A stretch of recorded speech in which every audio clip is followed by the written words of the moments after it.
Welcome to Somewhere in the Middle with Michele Barard. I'm your host, Michele Barard, founder and CEO of Urban Book Editor, and I am super happy to share this hour with you, where we examine all those places where spirit meets life and the joys and challenges that may bring. Well, it's been quite an exciting 2021, so if you're not enjoying what's going on, I suggest that you take a look at the bright side.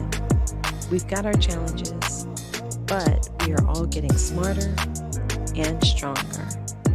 Just make sure that you're taking care of yourself and your loved ones. Hold them tight. It'll be worth it. You guys know I like to start by thanking Ms. Beverly Black and Tribe Family Channel for helping me create this space for us. Tribe Family Channel is home to an assortment of thought-provoking shows that explore life, spirit, business, and culture, including The Woman at the Well, hosted by Ms. Beverly Black herself. Somewhere in the Middle was born on Tribe Family Channel.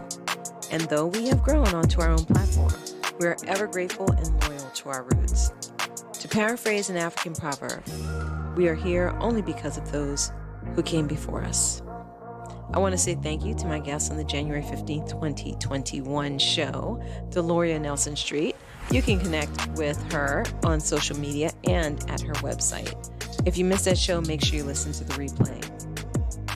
You can find our complete show archives, including the January 15th show, at thesomewhereinthemiddlepodcast.com. I also want to shout out Bruce George of the Genius is Common movement, which encourages all of us to embrace our inner genius and share it with the world. This is a really important message, and I hope you share it with the youth. But it's not just for the youth. It's not for just the young people. Sometimes we all need to be reminded that the world needs our genius. Learn more about the Genius is Common movement at www.geniusiscommon.com. Now, we are taking a little time off right now, so we've got a great replay for you. Enjoy this 2018 interview with Denise Bampoe, founder of BeWellBeSwell.com, which provides resources, tools, and support to those who are caring for their loved ones. Enjoy. Now, I am super pleased to introduce tonight's guest, Denise Bampoe. Denise Bampoe is a native New Yorker whose background is colored by her immigrant Caribbean heritage and Southern roots. She spent her youth as a track and field scholar athlete. This took dedication, and as a result, Denise was no stranger to hard work, and she continually pursued excellence. Due to her intensive academic and athletic training, she was prepared for the challenges of the fast-paced business world. She gained solid experience after having spent over 15 years in the financial services industry. Even though she cultivated a certain level of business acumen, it didn't prepare her for what was to come next as a caregiver. A strong foundation for survival had been laid, but her expertise as a compassionate and resilient advocate was cultivated through her experiences as a caregiver for both of her parents. Denise soon found herself running to the hospital and patient care facilities for her father, who suffered from chronic kidney failure and was on kidney dialysis. Soon thereafter, her caregiving duties expanded to include her mother, who was her father's primary caregiver until a diabetic episode eventually led to leg amputations. This led to lots of frustrating situations, which can be tough on an only child dealing with a lack of support. To her advantage, Denise's business background helped her to exercise foresight, which prompted Denise to tap into resources early enough to begin to prepare for the road ahead. Health and wellness have also become a key priority for Denise, especially after witnessing the effects of chronic illness on her parents.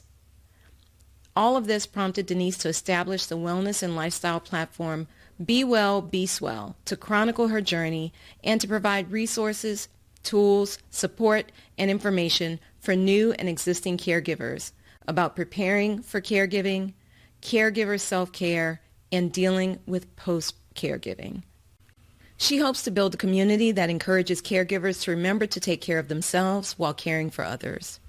Her goal is to inspire caregivers to seek the daily joys of life despite the challenges that may arise.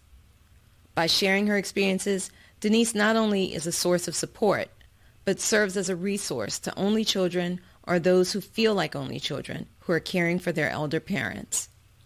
Denise graduated from SUNY Albany with a degree in business administration. She's a professional coach with a certificate in personal development coaching from the CAP Institute. Currently, she resides in New York with her husband. As a distinguished Toastmaster, she also can be found speaking on a stage near you. When she's not curled up with a good book, Denise can be found dancing in the Zumba class or fine-tuning her kickboxing moves. One of her favorite pastimes includes making scrumptious organic meals as she enjoys delicious culinary flavors. All right, so I would like to welcome Denise Bampoe to Somewhere in the Middle with Michele Barard. Thank you, Denise, for being on the show with me. Oh, thank you so much. I'm so very glad to be here. Well, I'm really excited because, well, we met, I don't believe in coincidence, and we met at the Millions Conference, Tiffany Montgomery's Millions Conference in Dallas several weeks ago, and you came and sat next to me for one of the sessions, and we just got to talking, and I found myself fascinated with you and what you were doing and why you were doing it, and that's what I'm really excited that you'll be able to share with my audience. And I don't know if I mentioned to you, I like to start an interview with just 2 questions. And I ask these questions because I believe that they really get into who you are and what you're doing and why you're doing what you're doing. So if you're ready for those 2 questions, I'd like to go ahead and ask them.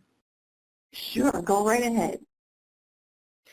All right, Denise Bampoe, who are you and how did you become who you are today? Who am I? That's a really insightful, good question.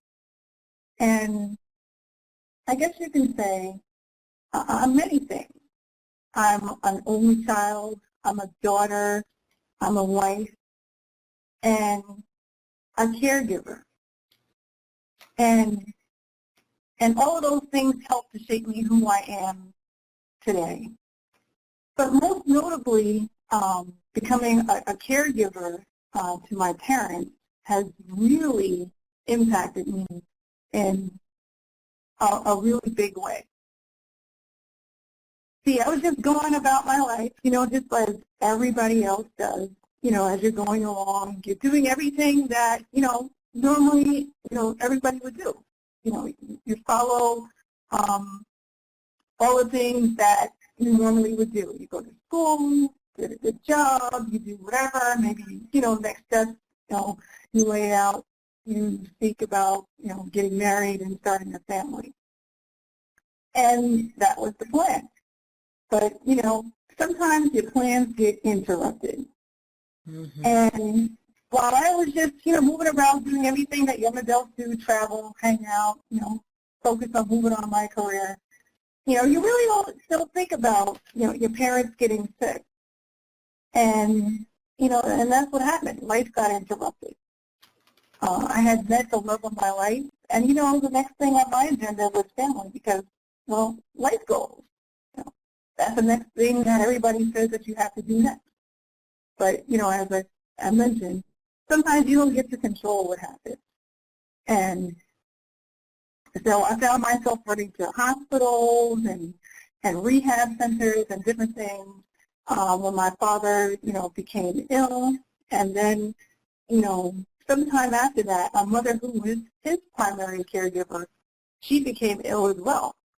And so that meant that I was caring for them simultaneously at the same time. So I know you could think that could be really, taxing, especially for somebody who is an only child. And I really learned a great deal throughout that whole entire process. And really that's what kind of brought me to today. I wanted to share my experience, and I founded BeWellBeSwell.com, the Caregiver's Toolkit, and just chronicling my journey and just sharing the life lessons that I can help those who are going through that experience or just, help prepare for that experience, because I think it's something that, everyone may have to deal with at some point in time. It may not be now, but it may be some point in time in the future.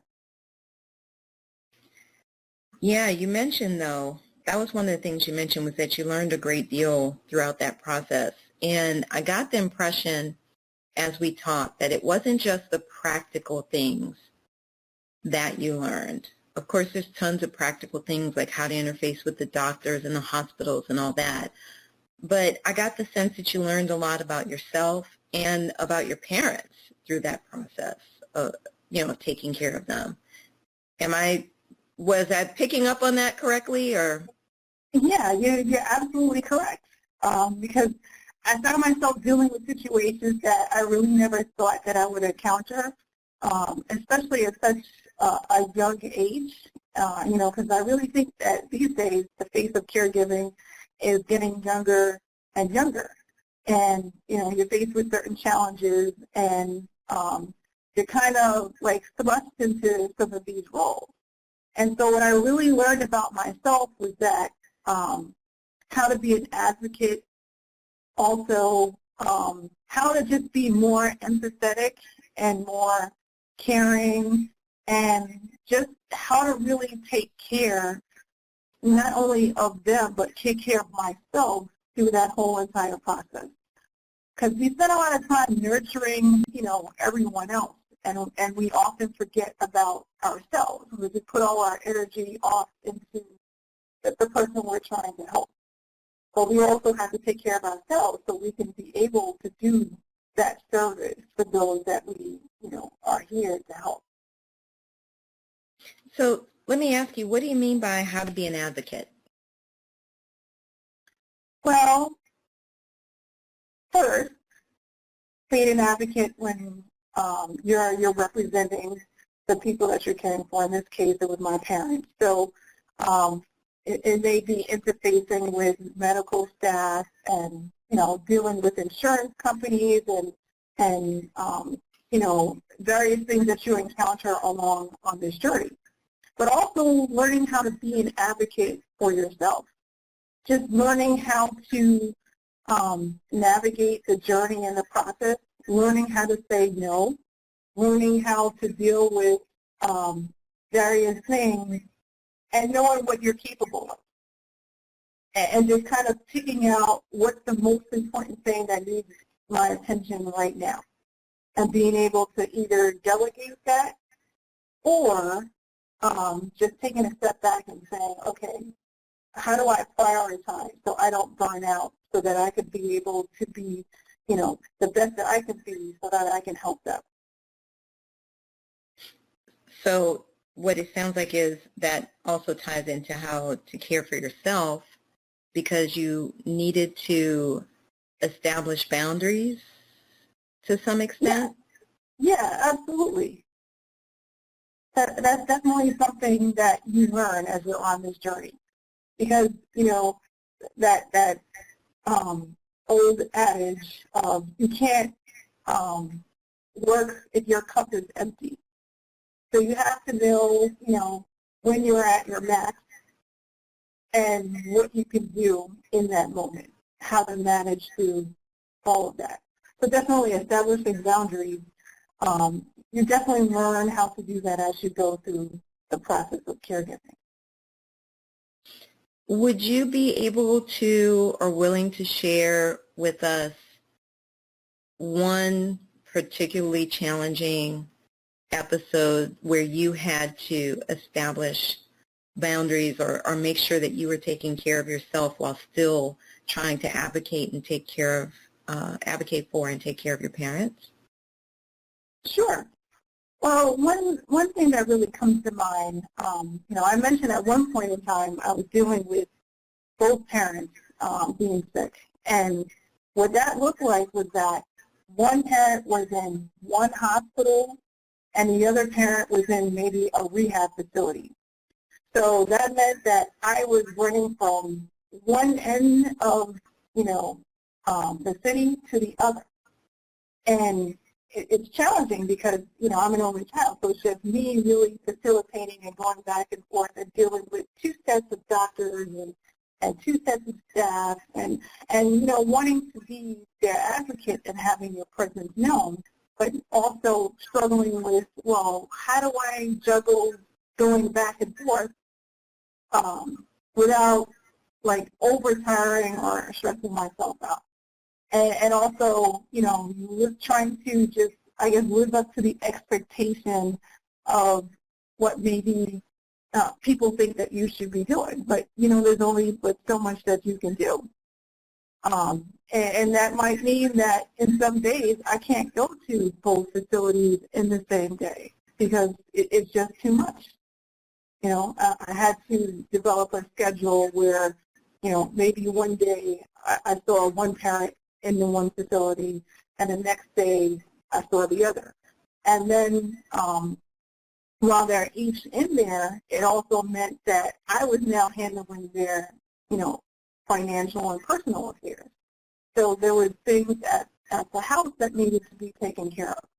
So learning how to balance all of that, and, you know, through that, I really had to say, okay, no, it's okay if, you know, maybe I didn't go to both facilities in the same day because it just was not possible, and that was okay. Like learning to be okay with that. Well, and I would imagine that there's a certain amount of guilt that you deal with initially until you learn how to be okay with that. I mean, what was the process like for you to, number one, realize, wow, I can't do it all, and then get from that realization to actually acceptance and navigating that in a healthier way? What did that look like for you?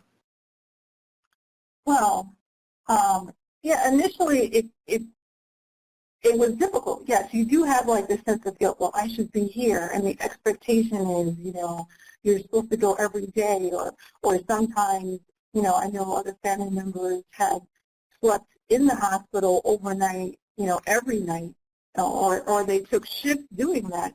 But there's more of them with their particular family unit, and with mine, it was only the three of us. So basically, it was just me. And so I couldn't be at two places at the same time. And oftentimes you end up seeing like the caregiver themselves end up getting sick because they're putting all their energy doing everything, and then they're forgetting about themselves. And you know, I really had to just learn, like, you need sleep, and you need to make sure that you're eating, and you need to make sure that you're taking care of yourself during this process. And, you know, some of that, you know, was difficult for a while, and one of the things that I did was join a caregiver support group, which is something that I recommend, you know, everyone to seek out and find a group, because they can best understand what you're dealing with. And so I was able to join this group, and we would meet like once a week. And it became sort of like a respite, because there are other individuals that were caring for their elder parents as well.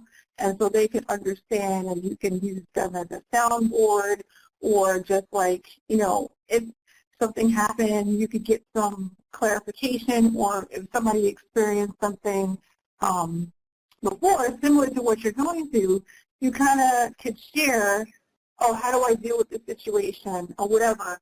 And it kind of gave you that safe place to not feel guilty, or to hear that somebody else was going through the same thing. And what I think happens a lot when you get into this caregiving role is you just try to do everything by yourself, and you stay to yourself. And I really learned that you really need to, like, you know, seek out support, maybe talk to others, and share, because that helps you through the process. And you could also learn from other people. So being able to do that, you know, it helped me to know that it's okay, and just to get that kind of like support allowed me to just, you know, be okay with moving through the process, and not trying to be all the things all the time. Very cool. No, that's really important, because, I mean, I am grateful that I haven't had to be in that position at this stage of my life. But I do recall when my great-grandmother became ill, and my grandmother was taking care of her when I was little. And she would be at work all day long. She had a very demanding job. She was a nurse, so you know that was a very demanding job. And then coming home and taking care of her mother. And then I was around a lot because my parents worked. You know, my cousin was around because, you know, so she was getting smashed at both ends, and this was before anybody even called it. I think they have a term for that now where it's like you're sandwiched or something like that. I forget what they call the term. Yeah, sandwich. Yeah, where you're taking care of young people and older people. And this was before they even really had that kind of term. And it was very challenging, I imagine, for her. Of course, as a kid, I didn't realize how exhausting that must have been. And you have a very demanding career yourself. So I'm curious, how did you balance that with your career when all of this happened? Well, you know, I could say that sometimes things happen for a reason. I now really understand when somebody says that. Because at the height of my caregiving responsibilities, it happened during the most recent recession. And, you know, during that time I had gotten laid off from my job, working in the financial industry. So a lot of things were happening at that time. And then, you know, it was within those, you know, first few months, things started to come to a head. And I was blessed with being able to have the time to, you know, go back and forth. And I see that now, as I reflect back, as it was a blessing.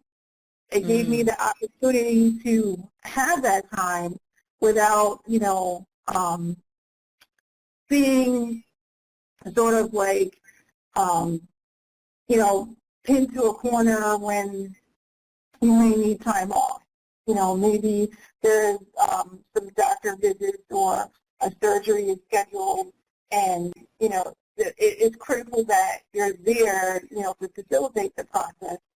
And, you know, so I was fortunate, you know, to have that time to be able to deal with, you know, when they both were in the hospital at the same time. So I can honestly look back and say, like, you know, I was really blessed to have that. Well, you also mentioned that you had just met the love of your life. And I imagine that you guys were trying to get serious at that time, and then suddenly these challenges come up with your parents' health. How did that impact the relationship? You know, was it like, oh, we've got to put things on hold, or how did you guys approach that? And, you know, what's wonderful is, too, you know, he definitely was a blessing to me as well. And he totally understood everything that I was going through and dealing with, and really became a source of support throughout that whole entire process. And it was just wonderful to have somebody, you know, in your corner, somebody that I can call and talk to. And when it really got tough and challenging, you know, I could call him, and, you know, he would come and just, like, you know, be there with me as a source of support. So it really, I think it really helped our relationship become so much stronger. And also, you know, they say, like, when you go through challenging situations, it's really when you get to know, I guess, the mark of a person. And and it was really, like, you know, it was like refreshing. It wasn't the money that just ran away and just said, oh my gosh, you have too much on your plate, I can't deal with this. It was like, you know, I'm here, what do you need? You know. That's wonderful. And that was just like, I'm like, I couldn't ask for anything more. And his family was so supportive as well. So it was just like, having that extra layer of support, especially me being an only child, it really was wonderful. No, that is really wonderful and amazing. Because, I mean, it's really easy for somebody, well, I mean, especially if I don't know how long you guys were seeing each other before all of this started, but, it's easy to say, ooh, drama much, and kind of run in the other direction, or even just to say, and this is not me trying to man bash, because women do this as well, it depends on the personality of the person, but he could have been someone who said, hey, you're supposed to be focusing on me right now. What's your deal? But instead, well, that's also a testament to your good judgment of character. I want to say that as well. Oh, yeah. So give yourself some props there too. It's not just him. It's that you were able to discern that he was a good soul like that. That's awesome. Right. Yes. Very kind, caring, and just, very supportive. Well, talk to me about this concept of developing more empathy, becoming more empathetic.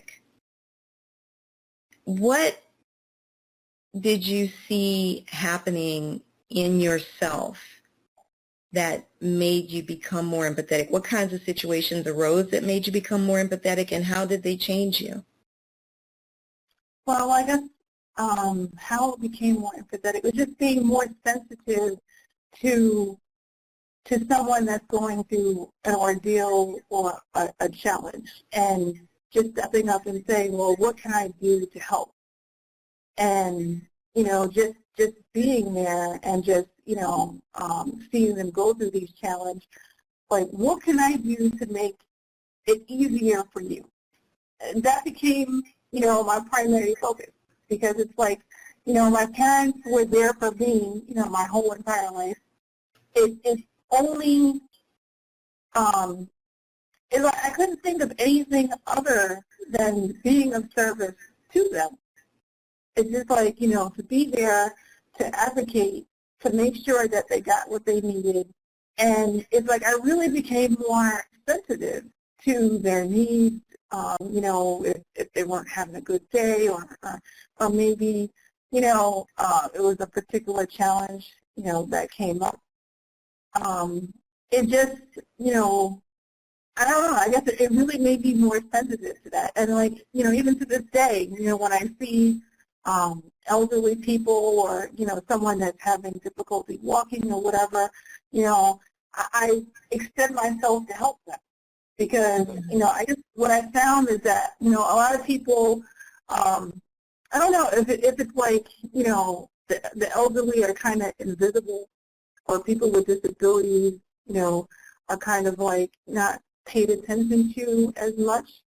And, it's sort of like, okay, you see someone with a walker, trying to open a door to go into a store, and they're obviously having challenges. And it's just like, well, hold on, let me help you, And usually the response is like they're taken aback, like, wow. And I'm just like, well, how can you, like, see somebody struggling and not step out to help them, And then, both of my parents ended up being wheelchair bound. And so when I'm traveling with them, you really begin to see how a lot of things are not accessible by wheelchair.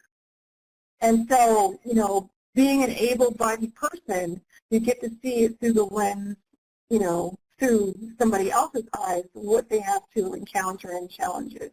So where we go depends on, is there access?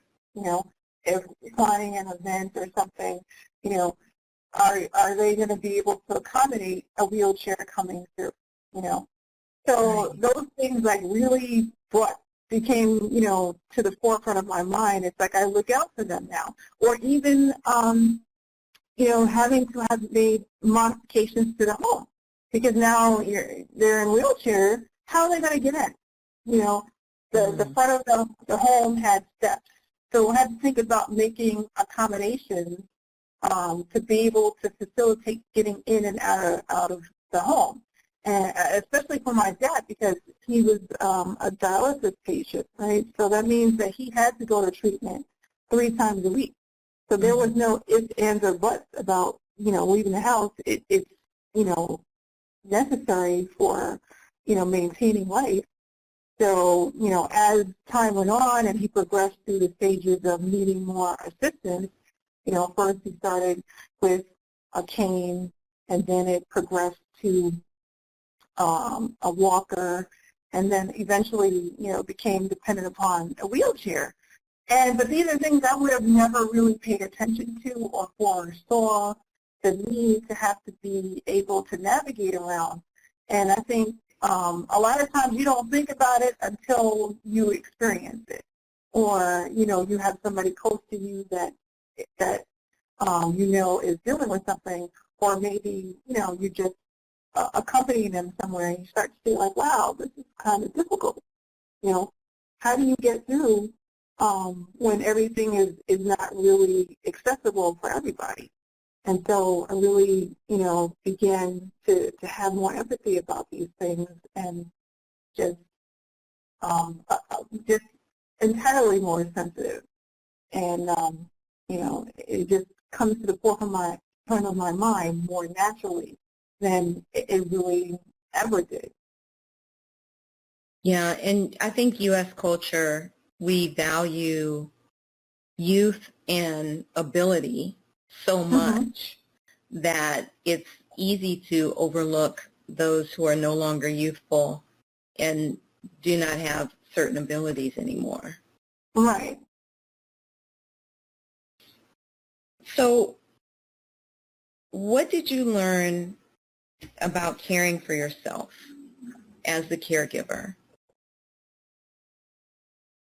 Well, I learned, one of the first things I mentioned before was that, saying no. And also, I really, began to be more mindful about, how I take care of myself health-wise and keeping up with, appointments. It was something that I always did, but, given the health challenges that my parents faced, it made me become more aware of, health is really wealth, And once you lose your health, it is so much harder to get it back. And so it's much better to maintain it because, it's very difficult to recover in some cases. And so, I really began to just really pay more attention to that. Nutrition-wise, I think I've become sort of like a nutrition nut, looking at all things like, certain vitamins and veggies and things, and going to the gym. Like one of my favorite things is going to Zumba class. But it's like, it's something that's always been a part of my lifestyle, but even more so, as I get older, because I know that as we progress in age, it's difficult to recover. It becomes more difficult to recover.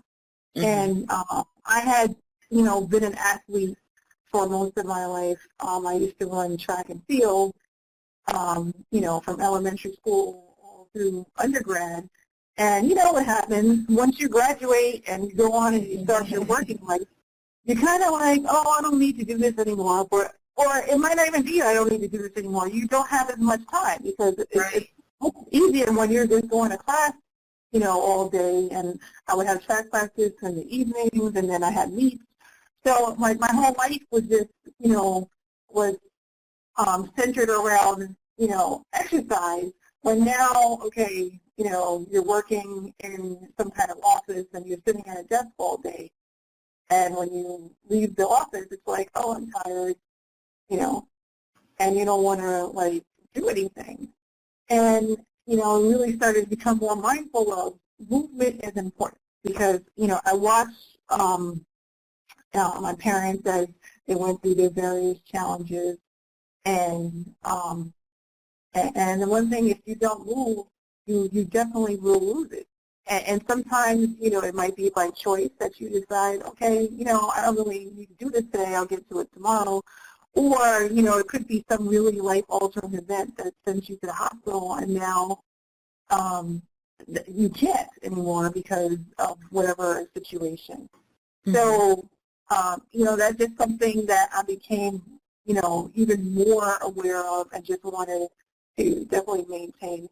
And then the other thing about caring for myself is just not really sacrificing my dreams and goals because I'm now in this role of caregiving. I think a lot of people forego what it is that they're passionate about, or maybe they were seeking to do because now they're thrust into this role. So for me, it's become, having something to look forward to, something that was my own to pursue and still continue to work towards, provided an outlet. And if you have an outlet that maybe not necessarily related to your daily caregiving duties, then you have something else to look forward to.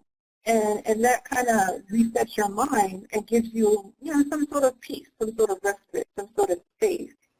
And you can come back feeling refreshed and more full and a little bit more able to do the service that, you have in this time.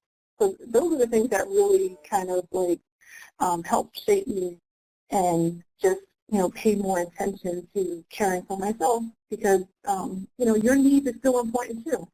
Mm. And one thing I like to tell people is that, everything that you're doing for the caregiver, for the caregivee, making sure, they're getting enough food, meals, going to their doctor's appointments, maybe you're taking care of their household responsibilities like finances, paying bills, doing all of that stuff. You need to do that for yourself too. And you really can't let that stuff fall by the wayside because this is happening. So it's becoming able to prioritize and sort of juggle or balance, between the two and make yourself a priority too, not necessarily drop everything pertaining to you to do everything for everybody else. And then that's when you kind of get drained and you kind of feel, empty. And, when you're taking care of these things, you're kind of filling yourself back up. Very good. No, that's really important to take care of yourself because if your health declines, then what? If you get too stressed out, then what? Exactly. So tell me, what kind of information can people find on BeWellBeSwell.com? Well, on BeWellBeSwell.com, I really try to address, the needs of the caregiver and also, family members. I think one of the misconceptions about caregiving is that you have to be actively doing it. And you may not. There's different stages to caregiving. There's, you may not be actively caregiving. It may not even be a need at this point in time. However, what I like to encourage people to do is start having those conversations with your family member. If it's an elder or maybe your spouse, just learn what is it that they have set up in place. There's certain legal documents that, should be in place should something happen. For example, a power of attorney or something, and start to consider those things. Because if something happens, would you know where their documentation or the insurance stuff is? I mean, a lot of times people don't share this information, and if a critical event happens, you might not know where to go to get this information, especially if you live, someplace else other than where they live. And also just, providing resources to those who are actively caregiving. Maybe you're in the process of going through a challenging event, and you need to know where can I start, So, those are one of the things that, I have provided based on my experience I created this caregiver's prep guide, and basically it goes into the main tenets of exploring what you're already doing as a family member. You could be actively caregiving and not even know it. Just the little things that you do, maybe taking someone to a doctor's appointment or so. So, what I've included in that guide is like a self-assessment, just for you to see what is it that you're already doing. And also there's an elder care assessment in that guide as well. So you can assess the needs of where your elder is. And just begin to forecast and foresee so you can start to plan. Sometimes you may not need to do anything right now, and maybe it's just gather the right documents or start the conversation of, oh, okay, Mom and Dad, what would you like? And just, have that intimate knowledge available to you. And then also I've included a safety assessment. I mentioned before that I had to do some modifications to the home. So we had to install a ramp so that the wheelchair could get in and out. And then also in the home, it's on multi-levels. So how now are you going to get up the stairs if you can't really make it up the stairs? So one of the things that I had to do was have a stair lift installed. So they're able to transfer to the chair, and the chair takes them up the stairs. So that alleviated that problem. So there's certain things that, I would never have thought of, oh, okay, this is a solution. So, I've included that assessment in the guide just to give an eye-opening piece about what you might need in the home that can help someone that might need a little bit more assistance. And sometimes these things, they creep up on you. Starts off like here, I mentioned that my father started off with just needing a cane, and then he graduated to the walker. So really the caregiver's prep guide takes you through the progression of just beginning to see. You could start the dialogue of what you need and where you may need to be looking ahead to go. And then also, different options for different types of care, should you need that into the future. So, that's definitely something that's available there. And that could be found at bewellbeswell.com /caregivers prep. And, awesome. Yeah. Awesome. It sounds like a lot of valuable information that you've put together for folks. And they can connect with you there as well, right? So they can email you, they can call you. How can they reach you? Oh, yeah. So, you can go to bewellbeswell.com and you can reach me there. Also available on most platforms and social media, Facebook, Twitter, Instagram, Pinterest, Periscope, all at Be Well, Be Swell. Awesome. And do you have any live events coming up? Are you going to be doing any workshops or coaching calls where people can jump on those calls with you? And if so, how can they find out about that? I do have some workshops in development. They haven't been scheduled as of yet, but what I would recommend is to go to bewellbeswell.com and sign up to be on the mailing list so that you could be the first to know when those events are taking place. Very cool. Very cool. Well, I appreciate so much what you're doing. And part of the reason, of course, my mom became ill when I was much too young to deal with those things. I was, only 19, had no idea. And, other folks had to step in to help then. But I have a father who is an older gentleman, although he would probably not admit that. And these are things that I had never thought of. So when I was talking with you at the Millions Conference, it really did make me say, wow, I need to, get with my sister, and we need to start, thinking about these things and talking about them so that we can have a plan in place. So I really appreciate you sharing your knowledge, your experience, and just being so candid about what you experienced and how challenging it was, and being willing to bring that forward for people.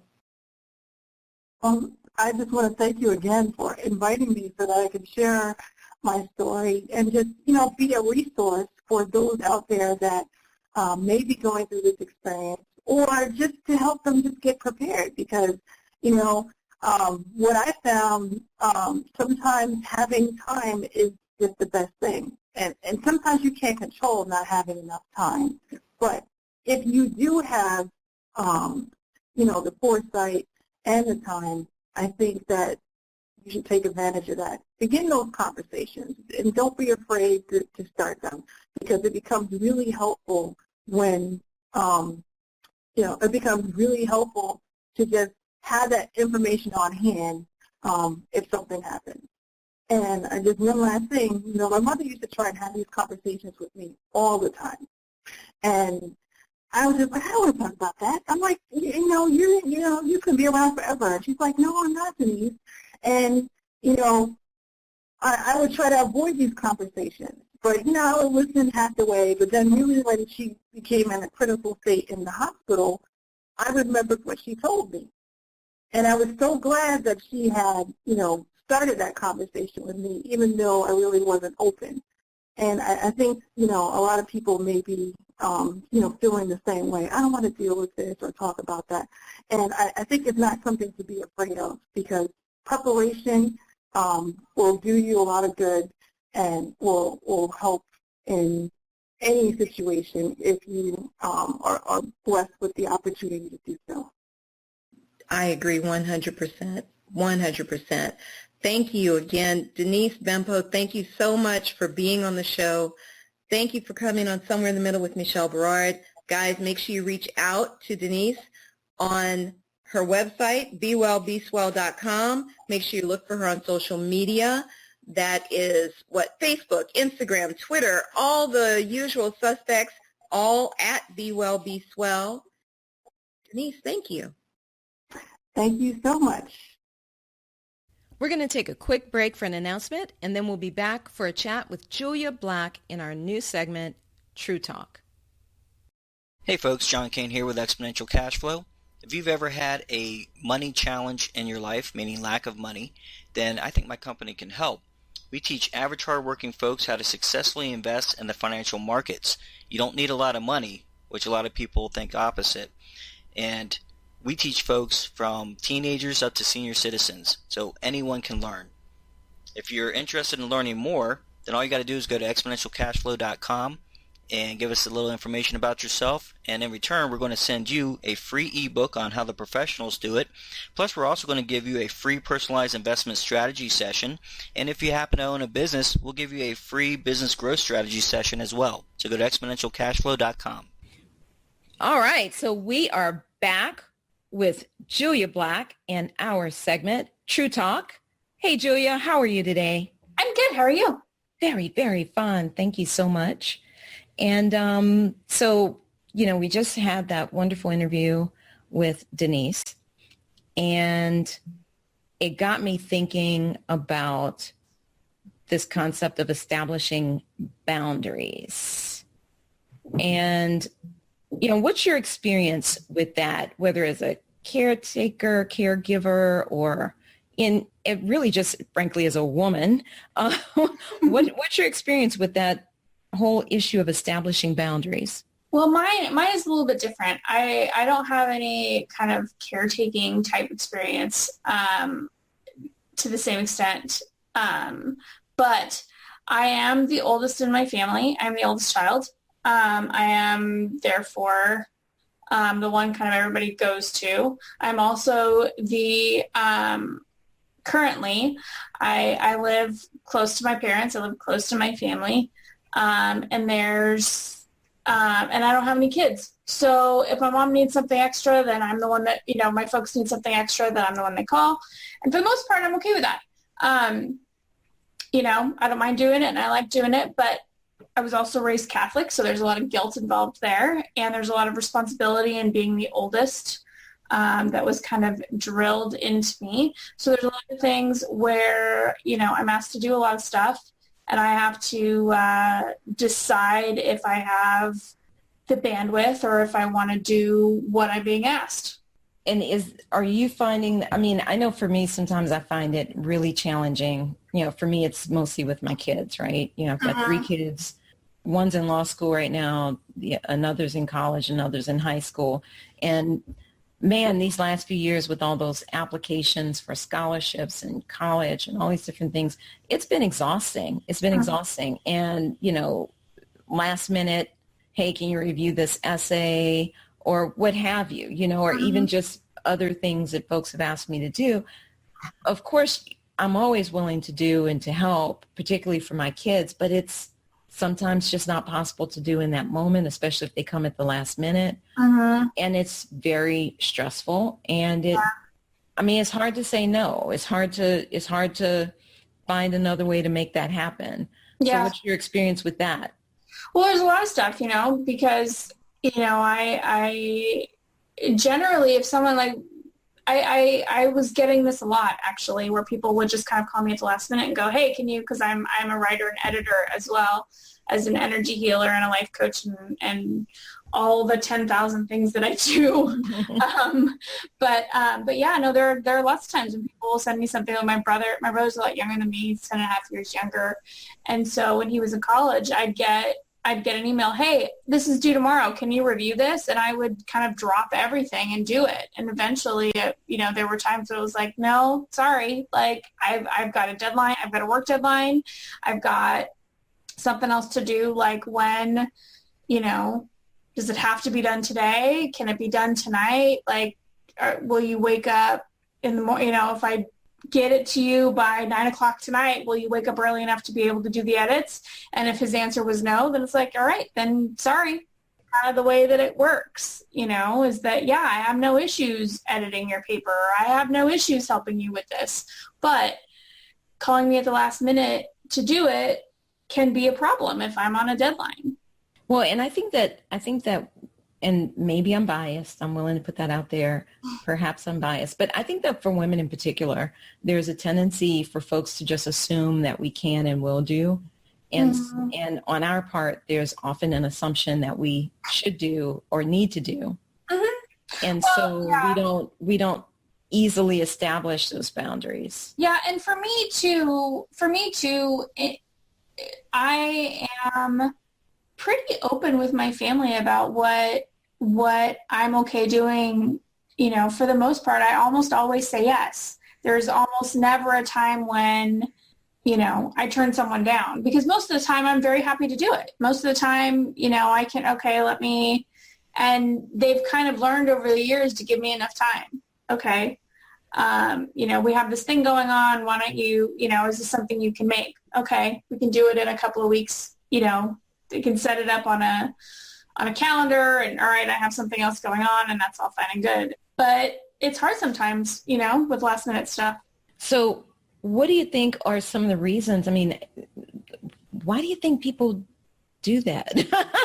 Why do you think they do that to us? And I'm saying us because I think there's kind of a universal us in this, Well, I don't think, when it comes to my family, I don't think they're trying to take advantage of me as much as it's just, hey, this is something Julia can do to help, and this is kind of part of my family culture, and that's fine. When it comes to other people, I think it depends on the person involved. I think a lot of people are going to try and get something done that they don't have to do. A lot of people are going to try and pawn something off, and they'll think about, okay, who almost always says yes, and who can I get to do this? Oh, let me ask Julia, or let me ask, they think about the people that are more laid back, or that don't say no very often, or that they think that they can get help from. This is kind of the thing that goes on in churches, right? Where the people that volunteer for things at church are the ones that end up doing everything.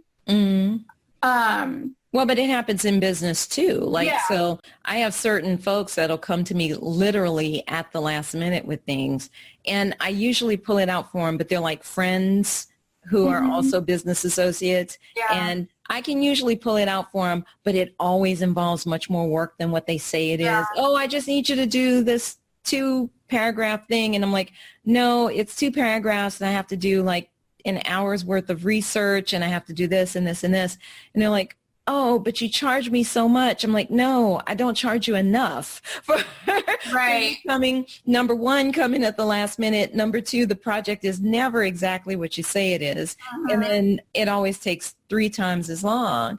Yeah. And so, even there, establishing boundaries is challenging, I think, particularly for women, because we already have issues a lot of times. I don't want to paint everybody with a broad brush, but there is oftentimes an issue with women in terms of even charging appropriately for our services, right? Right. Well, and I think part of it too with women, or at least with me, kind of part of in business in particular, there is this desire to be liked. And it's, if they don't like me, then they're not going to work with me. And if I set this boundary, does that mean that they're not going to work with me in the future?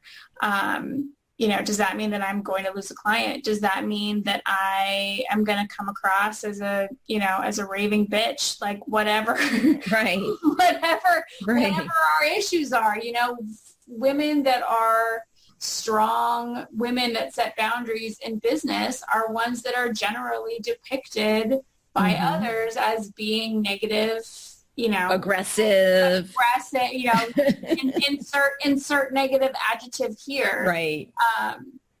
And aggressive is only negative when it applies to a woman. It's okay. Exactly. Yeah. It's never with a man, but there's also things, they're aggressive. They're hard to work with. They're a diva. They're, whatever. There's all kinds of. Yeah.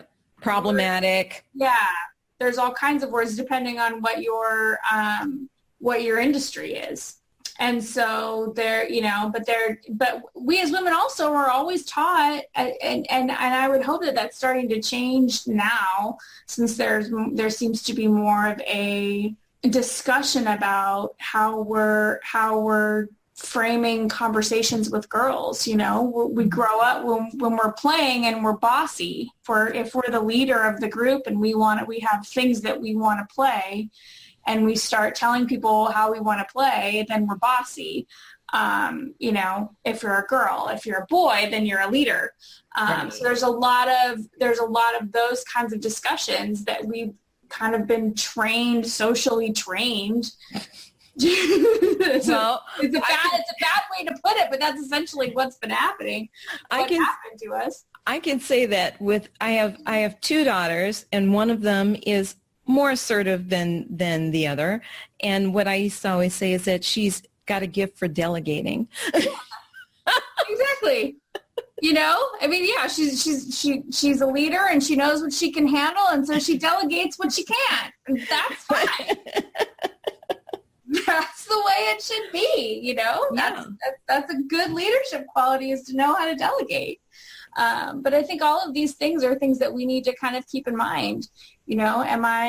If you are given a project and the deadline is too soon, or you don't want to do it, or the idea of doing it makes you want to kind of crawl under the covers in bed, then maybe you shouldn't be doing it. And you shouldn't be afraid that you're going to lose the client, because probably in the end, it's good that you're losing the client.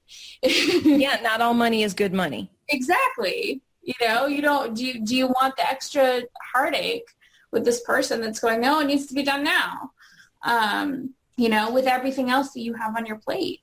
So what are 3 things that you would recommend as far as establishing boundaries? How can we know that we need to establish some boundaries? What are some tools that we can use, or what kind of things should we be thinking about with regard to establishing boundaries? I think the first thing for me, for a long, long, long time, I was in the habit of always saying yes. And I didn't realize that I was in the habit of saying yes until I was completely overcommitted.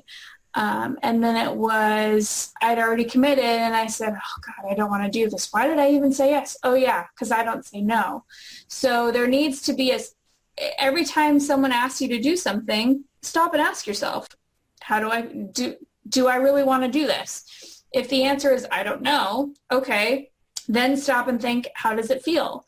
If there's any part of you, any physical, emotional change when you think about this particular project or event or thing that someone has asked you to do. If there's something like that and it doesn't feel right, then say no.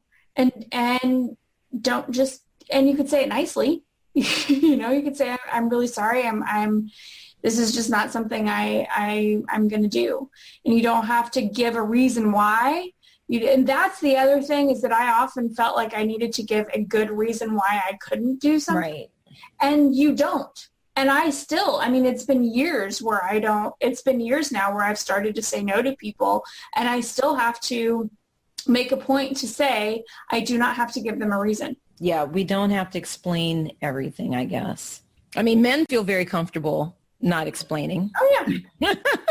You know, and that's not to make this a man-woman thing, but no. I have noticed that. I've noticed that I've had plenty of men tell me no about something and give absolutely no explanation.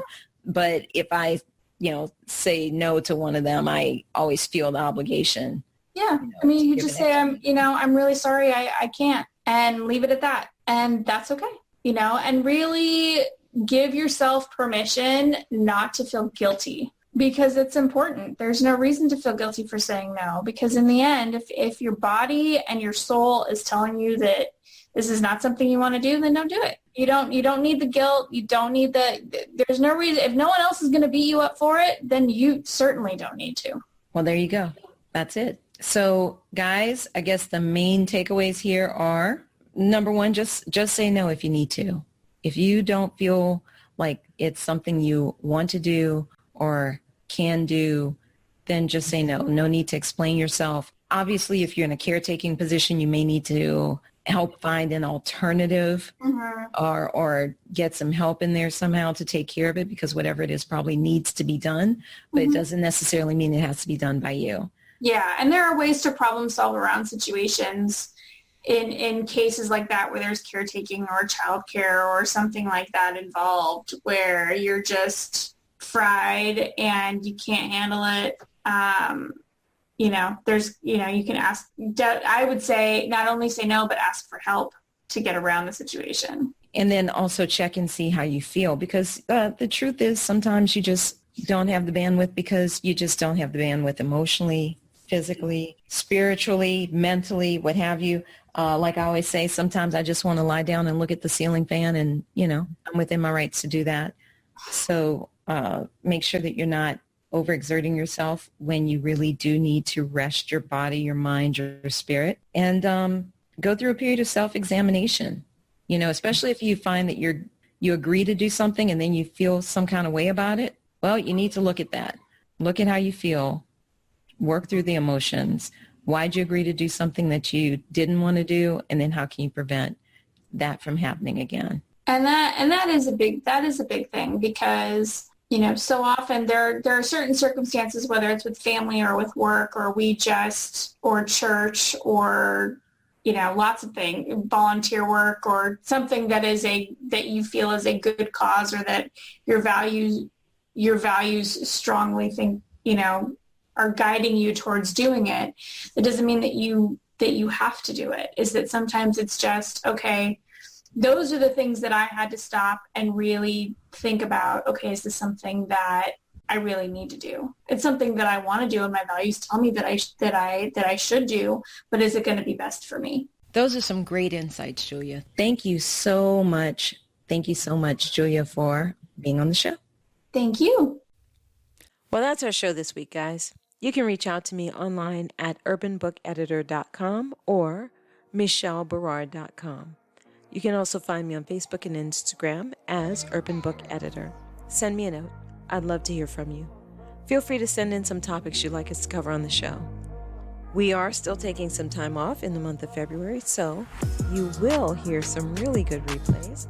And you can find us twice a month on Fridays at 5 p.m. Pacific, 6 p.m. Mountain, 7 p.m. Central, and 8 p.m. Eastern at the somewhereinthemiddlepodcast.com. And don't forget to tune in to Julia Black and me live on Saturdays at 1:30 p.m. Pacific, 4:30 p.m. Eastern for the Shelter in Place #Pandemic 2020 live stream at https://rebrand.ly/shelter-in-place-livestream. Let's continue the conversation. You guys be good, stay mindful, and remain prayerful. Peace and blessings, y'all.